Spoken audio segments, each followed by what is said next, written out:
Hey everybody, Michael Symon here. Happy Saturday to everybody. It is 5 o'clock on Saturday. I'm really excited about today's dish.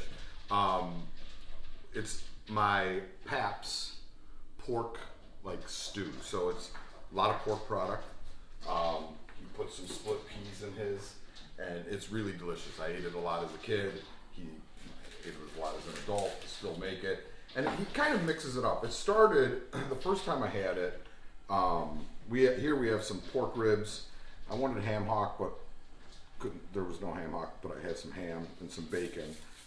When I would eat it as a kid, a lot of times he would make it with hocks and whatever like a leftover bone from a ham, which is a great way to do it. It has tons of flavor that way. And it was just, a kind of a go-to, very hearty meal. So I'm just going salt. You could do a little bit if you have a rub that you really like. You could do a rub with it. You could do some paprika on there. You could do some cayenne. You could have fun with flavors in this sense of it. And we're gonna brown the ribs. That's the first thing that we're gonna do. So I got the pan hot on medium high.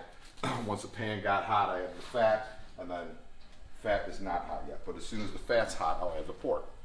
If I add the pork before the fat is hot and the pan is hot, everything's gonna stick to the pan. So hot pan, hot fat, protein. And we made sure the protein was dry too. If the protein is all wet, see now it's getting hot, you could hear the sizzle.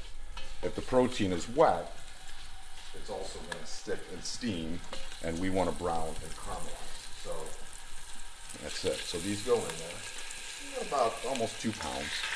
But again, you could mix up your pork product. Even if you didn't want to use pork product, you could do this with beef. If you wanted to make it vegetarian, you could just make it without the meat, and it will still be absolutely delicious. So that's going to start browning. And as that starts browning, we're going to start cutting our veg. So a lot of the way that I always look at my grandfather and what he ate, because he's 102. So I'm thinking, there's got to be a little bit of intelligence in this whole thing, or something.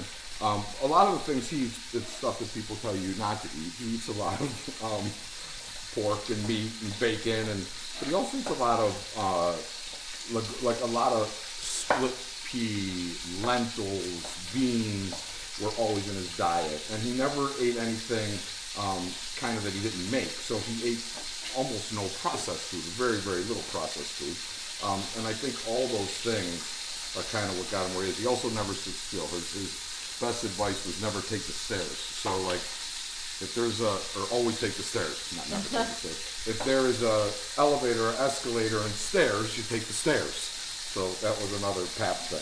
I'm cutting up the celery. I'm down to the hearts of the celery, but the leaves and the hearts have tons of flavor, actually more than the outer stalks. So I'm just going to cut all this up thin, and then we'll start cutting up our onion too. Linda's wondering if you're going to keep doing these videos beyond today. Well, we have 10 more days after today. We're going to hopefully maybe grill a little next week, which could be fun, weather permitting. Yeah, we're going to keep going. Keep going. We'll give you a couple dishes maybe you could make depending on what holiday you are celebrating. Maybe some dishes that could work in there. So yeah, we got another 10 coming, and then we'll see what happens after that. We're just going to keep rolling along, I think, for a little bit here. Well, we're in quarantine. Got a red onion. You could use a white onion, a shallot. You guys, another thing is I try to get through as many of the questions as I can on my Instagram and on the Food Network's Facebook page. One of the things that you guys could do to help yourself and help me too is we put a list together of like a substitution cheat sheet, like things that if you don't have something that you might have that you could use in its place. They're connected to every recipe. So every recipe you see, the cheat sheet is right behind it if you just scroll through. Got a little, see that? Gotta take that out. Got some yuckiness in my onion. Slice this up. And then you can see like when it'll help you with the, could I use this? I don't have that. Could I use this? And it'll guide you right through all that stuff. And also I when you're looking through, when you're asking questions, if you actually scroll through some of the comments, a lot of them I have answered already. I answer them again too, but you could find a lot of the answers right in there often. And if you have answered them, generally they're at the top, so it's not too hard to find them. There you go. See that, Olivia? I didn't even know. That's knowledge. That's the knowledge of youth right there. I like it. What do we got question-wise, Liz? We have a fan asking, how big is the pot that you're using? I think it's a 6-quart. 6-quart cast enamel, but any large pot will do. It could be stainless. It could, I don't like nonstick, but if a large nonstick is all you have, a large nonstick will work just fine. Use what you have. But any big pot will work. We have another fan, Diane, asking how you clean your veggies. Cold water, maybe a little bit of vinegar. That's it. No problems there. All right. And now, see, this is what we want. We have real good caramelization. We're going to give them a flip. We got a little bit of color on that other side. And this is really so we develop all that flavor in there. The caramelization develops a lot of flavor, and that's what we want. If you don't caramelize, you didn't get the flavor, then you're just boiling meat. Boiled meat, never good. So once this is caramelized, here's a good little, you got these lids, it's a good cheat sheet. Don't dirty another pan. Just bring the meat, set it on your lid, and then you can set your lid down because the lid's gonna have to use the lid anyhow, so why dirty another pan? Now we're gonna go in with our onions, our celery, our carrots, our garlic.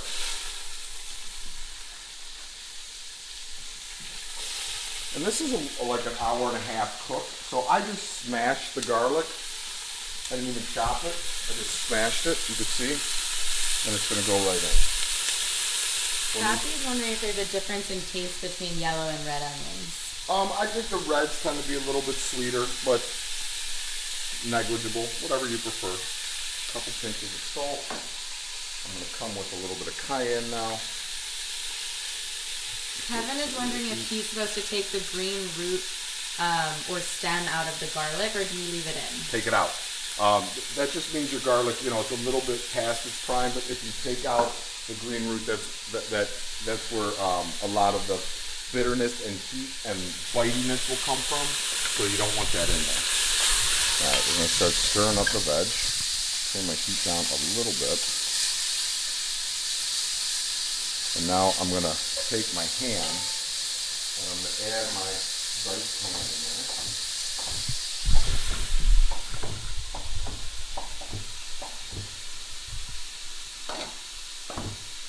And this is just, again, my grandfather, because of his age, he lived, he was in the war, he lived through the Depression, so, a lot of the dishes that I learned from him are still some of my favorite dishes to eat now, but a lot of them were based out of necessity, because they didn't cost a lot of money to make. He could make them with things like ham bones and hocks that are very cheap. If he found ribs, that was like a big bonus. But, these are dishes that didn't cost a ton of money, and they could feed a bunch of people. So I have some potatoes here. Just going to cut these up. These are fingerlings of just a bunch of different colors. I got purple, red. Chef's Garden sent me some stuff out of Ohio, so I'm going to use them up. They're gorgeous. Carolina's wondering if your inflammation's better after last night's dish. My inflammation is better. It was a combination of last night's dish and yesterday I didn't have sugar or dairy all day, which that's what gets me. So no sugar or dairy and I'm good. And then a good dish that, with the turmeric and all those things in there, which are anti-inflammatory, they help. Also this morning I had a blueberry and turmeric and ginger smoothie. So that's a lot of antioxidants in there. You got to do what you got to do. RA beats you up, lupus beats you up. So for me, it's all about diet. If my diet is good and I avoid my triggers, I feel great. If I eat the foods that trigger me, mainly dairy and sugar, I feel not great. So it's just about doing the right thing there. All right, potatoes are going in. We have another fan asking, what is that tool you're using? This bench scraper. Get these online, or I mean, when restaurant stores are open again, they're $1 or $2. Cutting board, you know, it's easy to move food from one place to another. Keeps everything tidy. It's one of my, like, when I set up my station before I start cooking, I always have a bench scraper, I always have a microplane, I have my chef knife and a wooden spoon. And I feel with those things, I can make just about anything. We have a fan wondering, is it okay to use potatoes that are slightly green? Yeah, you could use them. They're not in A+ shape, but you could still use them. I used some green ones the other day, guys. You know, I'm not going to the grocery store every day. I'm going to the grocery store every 10, 12 days, and I'm getting stuff delivered. You know, since this started 20 days ago or so, I've been to the grocery store twice. So we have what we have. All right, in go our split peas. And now I'm going to use water here. You could use stock. You could have used a little bit of like white wine and then some water, a little white wine and stock, a little beer. Any of those things would work. But we have a lot of things with a lot of flavor here. We're going to have the ribs, which have a bone in them, which is going to throw flavor. All the vegetables, which are going to throw flavor. The split peas, which are going to throw flavor. So if you have stock and you want to save some money, I make this with water. My grandfather made it with water. That's how we do it. No biggie. See how our broth tastes. Tammy's wondering, would you be able to freeze this? Absolutely. This is a good freezable one. You can make a bunch of it and then freeze it. So check your seasoning. Remember, it's going to intensify a little bit as it cooks because there's going to be some reduction. Put in a little bit more cayenne, a little bit of cracked black pepper.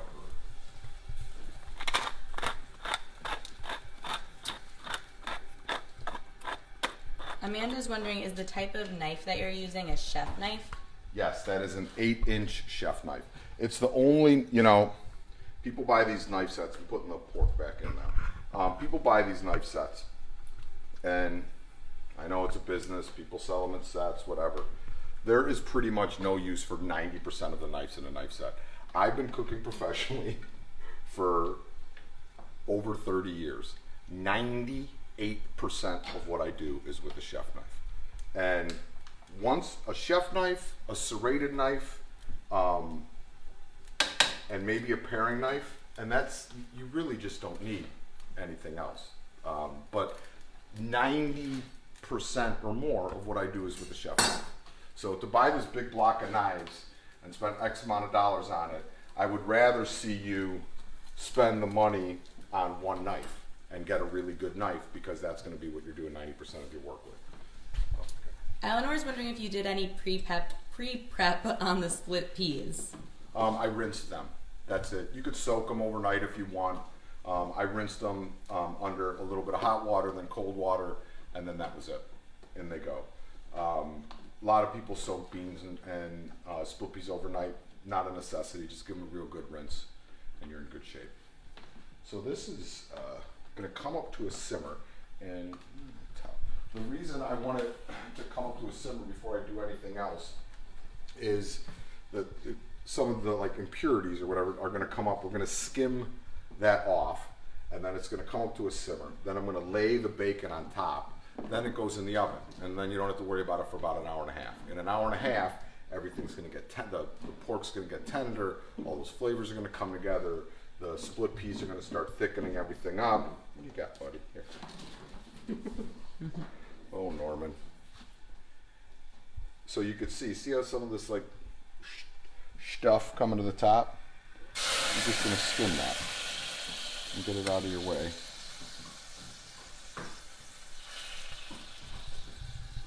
This would have happened if I had my water a little warmer. This would have happened quicker, but I was dilly-dallying. No dilly-dallying. What else do we got for questions, Liv? Can you use split peas if they are frozen as well as dry? Yeah. Absolutely. And would the process stay the same? Yeah, the frozen ones probably, unless they're cooked. If the frozen ones are cooked, you're going to want to add them in a little bit later in the process. Like get the ribs going, or if they're canned too. Get the ribs going for about an hour. Pull the ribs out of the oven, then add the split peas. Then you're good. But if they're dry or raw, still frozen, this works fine. All right. So now we take our bacon. And we're going to lay our bacon on top of our stew. And then this is going to just bake and get crispy. And all that smoky goodness is going to go down into our pork and split pea stew. How long will this last in the refrigerator? This is going to last for a good week in the refrigerator. If you made it with, I used fresh pork ribs. If you used just ham or bacon or ham hock, things that have been smoked and cured, you got a good probably 8 to 10 days. With the pork ribs, I would say 4 days. My grandfather would make vats of this. Like at Lola, when Lola opened, he would make this like once a week. And he would come visit us at the restaurant, and the cooks and the servers and everybody were always so excited because the day that he came was always the day after split pea day, and he would bring everybody split pea soup or split pea stew or pork stew, whatever he was kind of calling it at that moment. Heather's wondering, what are some of your pantry staples that you have at all times? I always have a variety of beans. I always have a variety of rices. Couple different vinegars. I like sherry, red wine, and white wine are like the three that I always have. Some different oils: olive oil, grapeseed oil, avocado oil, whole peeled canned tomatoes, and some dry pasta. I find I could make most things with those items. A couple people are wondering, I know it's on the sub list, but what could they use instead of split peas? They could use white beans, they could use black beans, they could use kidney beans, they could use lentils, they could use chickpeas. All kinds of stuff. We got stuff, Liv. We got all kinds of stuff. Alright, so now you can see this one has been going for an hour and a half. So I'm going to take this bacon off. You can see it's nice and crispy. And I'm going to cut it up and add it back in. And then something that I didn't include in the recipe, but my grandfather used to put with this sometimes, and I actually got some shipped to me today, which made me very happy, is you could put some sauerkraut in here too. You could either serve it underneath the stew, or you could mix it into the stew, and it'll be fantastic. You could warm up the sauerkraut or put this over like the room temperature sauerkraut, and it'll be great. So let's see, we can mix that in. And you can see now, see how the split peas are broken down. They've gotten nice and thick, and this just naturally like thickens itself because the split peas break down. There's the ribs. Wow. And I mean, Liv could smell this, so it's like this is like a giant bowl of heaven right here. Jamila's wondering, when you use water into the pot, why are you using, like, do you use hot water or cold water? Does hot water make it cook faster? Hot water just speeds it up a little bit. It just gets it to the point where you could then put it in the oven. So I'm going to take a little bit of the kraut. Kim is wondering, is there a difference in taste with purple potatoes? Not much. No, there are different vitamin levels in them, oddly enough, but the taste is very similar. They're a little less starchy too, but really good. So, all right. So the sauerkraut, I'm using whiskey dill, but any sauerkraut that you have is great. You could put it, like I said, you could put a little pile in the bottom of the bowl and put this on top. I think that's what I'm going to do. I think. So take a little bit of the kraut if you have it. Again, this is an optional ingredient. And then we're going to take some of our ribs. One of our fans is one of our fans. One of your fans is Your asking, fans too, Liv. Liv, you got a lot of fans. They're wondering if you use the top of the Dutch oven when you put it in there, or you keep it off. I actually kept it off, which I said I was going to save you a step. I'm really not saving you a step because I didn't put the top on. So I didn't save you a step. It's just a big hoax. All right, and now look, we have this beautiful, the potatoes are cooked down. You can see some of that ham in there.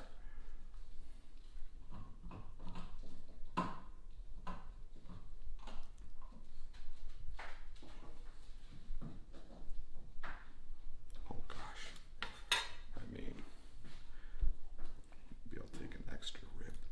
I don't know if I want to leave a rib or not. But the ribs are so tender, they're just falling off the bone, look. Like when you smoke ribs, a smoked rib, you don't want it to pull off the bone like that. That's like if you're in a barbecue competition, instant disqualification. But for a dish like this, if the meat just falls off the bone, it just makes it really good. Angie's wondering if this would be good over polenta. It'd be great over polenta. Yeah, sure. Sure.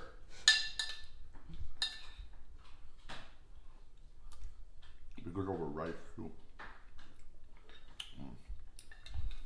So you get the potatoes. I actually I had an extra sweet potato when I made this one. I threw a sweet potato in there, but the regular potatoes, the sweet potatoes, all that like delicious pork meat. Look, it's so tender I could like literally eat it pull it apart with a spoon. And you get that split pea in there with some of that smoky ham and the bacon.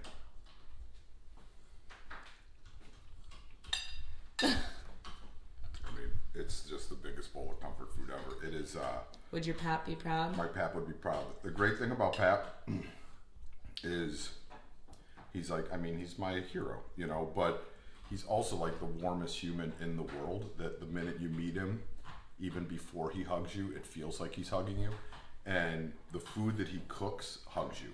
Like, it's like, I mean, like, I smell this, I like, it makes me tear up. It just, it's so comforting, and it just sticks to your ribs, and everything about it is just really, really special, like he is. You know, and I asked him the other day, I talked to him the other day, and I said, Pat, what do you think about all this? You know, you got a Purple Heart, lived through the Depression. When my dad was growing up, 5 families lived in one 3-bedroom house. Like, he's done and he's seen it all. And he's like, you know, he goes, this is gonna be tough, but he goes, if people just love and care about each other, everything will be okay. And he knows, and I believe him, and it's true. So I hope this dish makes you feel as warm inside as it makes me. If you cook this one, put hashtag Simon Dinners, but also put hashtag Pap, because I'd like to show him to him. He'll get a big kick out of that. This recipe will be, you could tag at Chef Simon for my Instagram, at Chef Simon for my Facebook page and Twitter, also at Food Network. All these recipes come up every day at 5 o'clock live on Food Network and Kitchen Facebook app. And we will see you guys tomorrow at 5. Dish at a time, day at a time. We're gonna get there, guys. Remember what Pap said, love. That's the secret. I'll see you tomorrow at 5 o'clock, guys.